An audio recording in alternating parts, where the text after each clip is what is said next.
सभी दोस्तों को नमस्कार आपके अपने यूट्यूब चैनल साइंस टेक पर।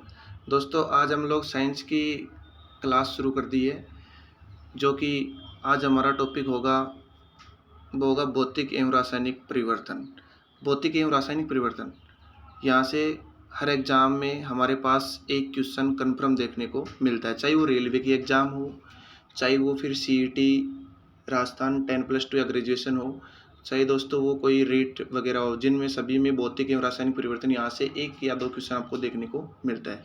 तो देखो दोस्तों, हम नोट्स फॉर्मेट में साइंस को पढ़ेंगे। बिल्कुल बड़ी वीडियो नहीं होगी, 8 से 10 मिनट की वीडियो होगी, जिसमें आपको मैं फटाफट अच्छे नोट्स जो एनसीईआरटी फैक्ट और जो आरबीएससी ओल्ड बुक है उनसे यहाँ से मैंने नोट्स बनाए आपके लिए। और फिर ये हर चैप्टर होने के बाद में वहाँ फिर हम एमसीक्यू क्वेश्चन सॉल्व करेंगे। तो दोस्तों देखो, भौतिक एवं रासायनिक परिवर्तन जिसको बोलते हैं फिजिकल एंड केमिकल चेंज, इसमें सबसे मोस्ट बात क्या है, नोट में मैंने लगा के लिखा है कि एक पदार्थ से दूसरे पदार्थ में बदलने या एक अवस्था से दूसरी अवस्था में परिवर्तन के कारण ही नए पदार्थ का निर्माण होता है। अब दोस्तों, जैसे कि कोई नया पदार्थ कैसे बनता है, जैसे मान के चलो पानी है और पानी से हम बर्फ़ बना लेते हैं, तो क्या वो दूसरा सेम पदार्थ है? नहीं, पहले वो क्या था, पानी, पानी से फिर क्या हुआ, वो बर्फ़ बनी। ऐसे ही क्या है, वो एक पदार्थ से दूसरे पदार्थ में बदल गया, तो नया पदार्थ का निर्माण हुआ ना। पहले हमारे पास पानी था, फिर बाद में क्या बन गई, बर्फ़। तो दोस्तों ऐसे ही क्या होता है कि जो एक पदार्थ होता है से दूसरे पदार्थ में बदलना या एक अवस्था से दूसरी अवस्था में परिवर्तन के कारण हमें क्या पड़ता है, दूसरा नया पदार्थ मिलता है। देखो, पदार्थों में होने वाले परिवर्तन को दो भागों में विभाजित किया जा सकता है। जो पदार्थों में जो परिवर्तन होते हैं उनको कितने भागों में विभाजित किया जा सकता है, दो भाग। दो भाग कौन से? वो पहला भाग होता है भौतिक परिवर्तन, जिसको हम लोग बोलते हैं इंग्लिश में फिजिकल चेंज। दूसरा भाग क्या होता है, परिवर्तन जो होता है वो क्या होता है, रासायनिक परिवर्तन, जिसको हम क्या बोलते हैं, केमिकल चेंज। दोस्तों, पदार्थों में होने वाले जो परिवर्तन होते हैं उनको दो भागों में विभाजित किया गया है। पहला भाग भौतिक परिवर्तन, दूसरा भाग रासायनिक परिवर्तन। ठीक है, अब मैं आपको कुछ महत्वपूर्ण तथ्य बताऊंगा यहाँ पे, 2 या 3, वो देख लेना। देखो, जल का जो अणुसूत्र होता है वो क्या होता है, H2O, सबको पता है, लेकिन ये छोटी छोटी बातें कभी कभार क्या होती है, ध्यान नहीं होती है, और यहाँ से डायरेक्ट क्वेश्चन उठ जाता है कि जो जल होता है उसका अणुसूत्र क्या होता है, H2O, जिसको बोलते हैं सूत्र उसका। जो नौसादर होता है उसका अणुसूत्र क्या होता है, NH4Cl। तो दोस्तों, इन दोनों फैक्ट को, जो महत्वपूर्ण तथ्य हैं, इनको आपको याद रखना है। तो सबसे पहले हम बात करेंगे भौतिक परिवर्तन, यानी कि आज हम लोग इस क्लास में सिर्फ 2 ही परिवर्तन पढ़ेंगे। वो क्या है, परिवर्तन 2 ही हैं, पदार्थों में होने वाले परिवर्तन, एक भौतिक परिवर्तन, एक रासायनिक परिवर्तन। तो हम दोनों परिवर्तन को पढ़ेंगे, भौतिक परिवर्तन और रासायनिक परिवर्तन। फिर उनके उदाहरण पढ़ेंगे, फिर उनके गुण जोजों को पढ़ेंगे। तो देखो दोस्तों, भौतिक परिवर्तन होता क्या है। भौतिक परिवर्तन पदार्थों में होने वाला वह परिवर्तन जिसमें उनकी भौतिक अवस्था में परिवर्तन होता है। इन भौतिक अवस्था में परिवर्तन होता है, किंतु पदार्थों के रासायनिक संगठन एवं रासायनिक गुणों में कोई परिवर्तन नहीं होता है। इस परिवर्तन को क्या कहते हैं, भौतिक परिवर्तन कहते हैं। देखो दोस्तों, जैसे कि मान के चलो सोना है, सोने को पिघाल कर हम उसका कुछ भी रूप दे सकते हैं, जैसे हम चैन बना सकते हैं, अंगूठी बना सकते हैं, लेकिन उस चैन और अंगूठी को वापस पिघाल कर सोना बनाया जा सकता है। तो इसका मतलब ये है कि जो भौतिक परिवर्तन होता है वह ऐसा परिवर्तन होता है जिसमें उसकी भौतिक अवस्था में परिवर्तन होता है, न कि उसके रासायनिक संगठन और रासायनिक गुण में कोई परिवर्तन नहीं होता। अगर हम सोने को पिघाल कर चैन और अंगूठी बना सकते हैं, लेकिन अंगूठी और चैन को पिघाल कर सोना बना सकते हैं, ये तो नहीं कि हमने अंगूठी और चैन को पिघाला तो उसमें तांबा बन गया। तो इसका मतलब मेरे दोस्तों ये है कि जब हम कोई भी पदार्थ होता है उसमें उसकी भौतिक अवस्था में परिवर्तन होता है और उसके रासायनिक संगठन और रासायनिक गुण में कोई परिवर्तन नहीं होता है, वो कौन सा परिवर्तन कराता है, भौतिक परिवर्तन। जैसे उदाहरण देखो, सोने का पिघलना, सोने को पिघालते वो कौन सा परिवर्तन होता है, भौतिक परिवर्तन होता है, जिसमें उसके भौतिक अवस्था में परिवर्तन होता है, न कि उसके रासायनिक संगठन और रासायनिक गुण में कोई परिवर्तन नहीं होता है। जैसे कांच का टूटना, जो कांच का टूटना होता है वो भी दोस्तों क्या होता है, एक भौतिक परिवर्तन। शक्कर का पानी में घोलना, जब हम शक्कर या चीनी को पानी में घोल लेते हैं वो भी किस प्रकार का परिवर्तन होता है, भौतिक परिवर्तन, न कि रासायनिक परिवर्तन। लोहे का चुंबक में बदलना, जो लोहा होता है उसका चुंबक में बदलना भी क्या कहलाता है, भौतिक परिवर्तन। संघनन, संघनन जो होता है वो भी क्या कहलाता है दोस्तों, भौतिक परिवर्तन। आसवन, आसवन भी दोस्तों क्या कहलाता है, भौतिक परिवर्तन। और उध्र्वय पातन, सॉरी इसके ऊपर रह की और मात्रा लगाओ, उध्र्वय पातन, जो उध्र्वय पातन होता है वो क्या कहलाता है, वो भी एक भौतिक परिवर्तन होता है। दोस्तों इस प्रकार के जो उदाहरण होते हैं वो क्या कहलाते हैं, भौतिक परिवर्तन के उदाहरण। अब यहाँ पे जो मोस्ट एग्जाम्पल थी वो मैंने आपको दे दिए, और अगर कोई एग्जाम्पल अन्यथा आता है तो उसको हम MCQ में लगाएंगे। और वैसे भी आप लोग इस डेफिनेशन से अगर कोई भी एग्जाम्पल आएगा उसको समझ सकते हो कि जिस एग्जाम्पल के अंदर जो भौतिक अवस्था होती है उसमें परिवर्तन होता है और उसके रासायनिक संगठन और रासायनिक गुण में कोई भी परिवर्तन नहीं होता है, ऐसा परिवर्तन कौन सा परिवर्तन कहलाता है? भौतिक परिवर्तन कहलाता है।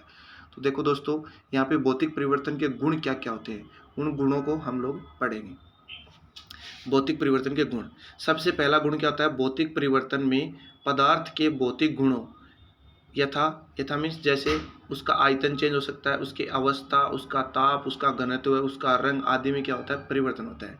जैसे मान के चलो, भौतिक परिवर्तन का गुण क्या है? पहला गुण इसमें यह है कि जो भौतिक परिवर्तन होता है उसमें जो पदार्थ के भौतिक गुण है उसमें आयतन, उसकी अवस्था, उसका ताप, उसका घनत्व, उसके रंग आदि में क्या होता है? परिवर्तन होता है।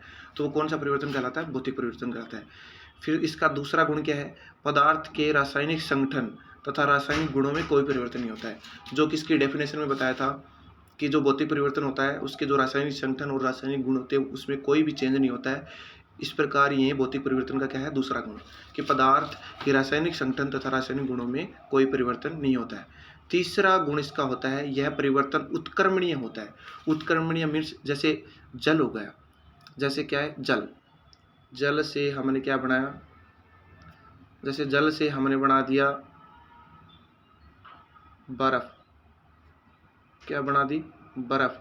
और फिर बर्फ से हमने क्या बना दिया? वापस जल। तो ये कौन सा परिवर्तन हो गया? उत्क्रमणीय परिवर्तन हो गया।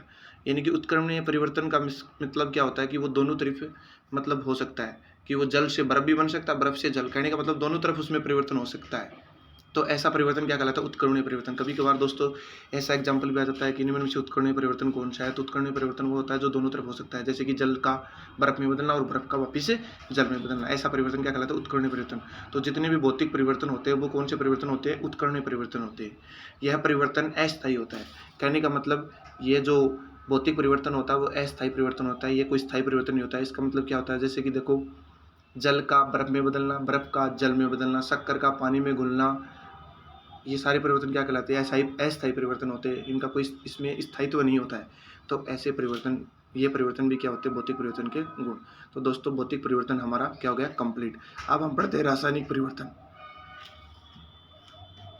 रासायनिक परिवर्तन में इसको इंग्लिश में बोलते हैं केमिकल चेंज। देखो इसकी डेफिनेशन क्या है कि पदार्थों में होने वाला वह परिवर्तन जिसमें नया पदार्थ प्राप्त होता है, जो रासायनिक संगठन तथा रासायनिक गुणों में मूल पदार्थ से पूर्णतः भिन्न होता है, रासायनिक परिवर्तन कहलाता है। दोस्तों रासायनिक परिवर्तन क्या होता है?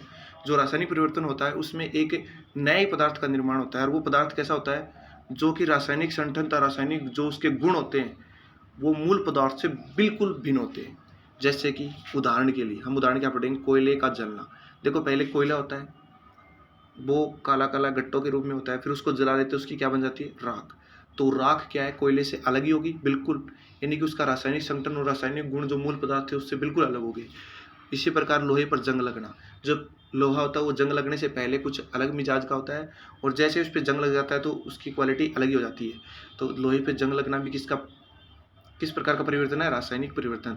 दूध से दही बनना, जैसे हम दूध हमारे पास होता है उससे दही बना लेते हैं, तो पहले दूध होता है, दूध से दही बन जाता है, दही से वापस दूध नहीं बन सकता। तो ऐसा परिवर्तन क्या कहलाता है? रासायनिक परिवर्तन। रासायनिक परिवर्तन में एक अलग ही पदार्थ का निर्माण होता है जिसका रासायनिक संगठन और रासायनिक गुण जो मूल पदार्थ होते हैं उससे भिन्न होते हैं। इसी प्रकार दूध से दही बनना भी क्या कहलाता है? रासायनिक परिवर्तन कहलाता है। अवक्षेपण भी क्या कहलाता है? रासायनिक परिवर्तन। दहन भी कौन सा परिवर्तन होता है दोस्तों? रासायनिक परिवर्तन। किण्वन भी दोस्तों क्या होता है? रासायनिक परिवर्तन। जो यहाँ पे मुझे मेन अच्छे एग्जाम्पल लगे वो मैंने आपको दे दिए, और अन्य एग्जाम्पल आप इस डेफिनेशन जो इसकी परिभाषा है इसके अनुसार कर सकते हो, क्योंकि एक ऐसा पदार्थ मतलब जिसमें होने वाला परिवर्तन, जो पदार्थ होता है उसमें जो परिवर्तन होता है उससे नया पदार्थ प्राप्त होता है, और जो नया पदार्थ प्राप्त होता है उसका रासायनिक संगठन और रासायनिक गुण मूल पदार्थ से बिल्कुल भिन्न होता है। कहने का मतलब ये है कि जो एक पदार्थ से दूसरा पदार्थ बनने के बाद में उस पदार्थ से वापस वो पदार्थ नहीं बना सकते। ऐसा परिवर्तन कौन सा परिवर्तन कहलाता है? रासायनिक परिवर्तन कहलाता है। दोस्तों अब हम लोग देखते हैं रासायनिक परिवर्तन के गुण। रासायनिक परिवर्तन के गुण क्या हैं? देखो दोस्तों, रासायनिक परिवर्तन का पहला गुण है, रासायनिक परिवर्तन से जो नए पदार्थ बनते हैं वे मूल पदार्थ से रासायनिक गुणों एवं रासायनिक संगठन में भिन्न होते हैं। कहने का मतलब जो रासायनिक परिवर्तन होता है उससे एक नए पदार्थ का जो निर्माण होता है, जो मूल पदार्थ होता है उससे उसके रासायनिक गुण और उसकी रासायनिक जो संरचना होती है वो बिल्कुल क्या होती है, भिन्न होती है। जैसे दूध का दही बनना, दूध एक अलग चीज़ होती है और दूध से जो दही बनता है उसका रासायनिक संगठन और रासायनिक गुण अलग ही होता है। दूध मीठा मीठा होता है थोड़ा सा, और जो दही होता है वो खट्टा होता है, तो देखो उसका रासायनिक गुण भी चेंज हो गया। तो ऐसे पदार्थ क्या कहलाते हैं, रासायनिक परिवर्तन कहलाते हैं। यह परिवर्तन अनुत्क्रमणीय परिवर्तन होता है। अनुत्क्रमणीय परिवर्तन का मतलब जो एक ही दिशा में परिवर्तन, जैसे कि दूध का दही बनना, दूध से दही तो बन सकता है लेकिन दही से दूध नहीं बन सकता, ऐसा परिवर्तन क्या कहलाता है, रासायनिक परिवर्तन। इसलिए रासायनिक परिवर्तन को कौन सा परिवर्तन कहते हैं, अनुत्क्रमणीय परिवर्तन। और अनुत्क्रमणीय परिवर्तन की परिभाषा भी आपको एग्जाम में पूछी जा सकती है। तो आप लोगों को क्या बताना है, जो कि एक ही दिशा में परिवर्तन होता है वो क्या कहलाता है, अनुत्क्रमणीय परिवर्तन। ठीक है, यह परिवर्तन स्थायी होता है, क्योंकि जैसे दूध से हमने दही बनाया, दही से बन गया, उससे कुछ भी नहीं बन सकता, तो ये क्या हो गया, स्थायी परिवर्तन हो गया। कोयले का जलना, कोयले से जल के राख बन गई, राख से क्या बनेगा, वो भी क्या हो गया, एक स्थायी परिवर्तन होगा। इस परिवर्तन में पदार्थों के भौतिक व रासायनिक गुण बदल जाते हैं। कहने का मतलब जो ये परिवर्तन होता है इसमें जो पदार्थ होता है उसका भौतिक और रासायनिक दोनों गुण क्या हो जाते हैं, बदल जाते हैं। तो दोस्तों आज की जो वीडियो है इसमें हर एग्जाम में 1 से 2 क्वेश्चन आते हैं। तो दोस्तों इस यूट्यूब चैनल को आप सपोर्ट करना, लाइक करना और सब्सक्राइब करना। इसी प्रकार से हमारी साइंस की क्लास फ्री ऑफ कॉस्ट चलेगी। तो दोस्तों थैंक यू, धन्यवाद।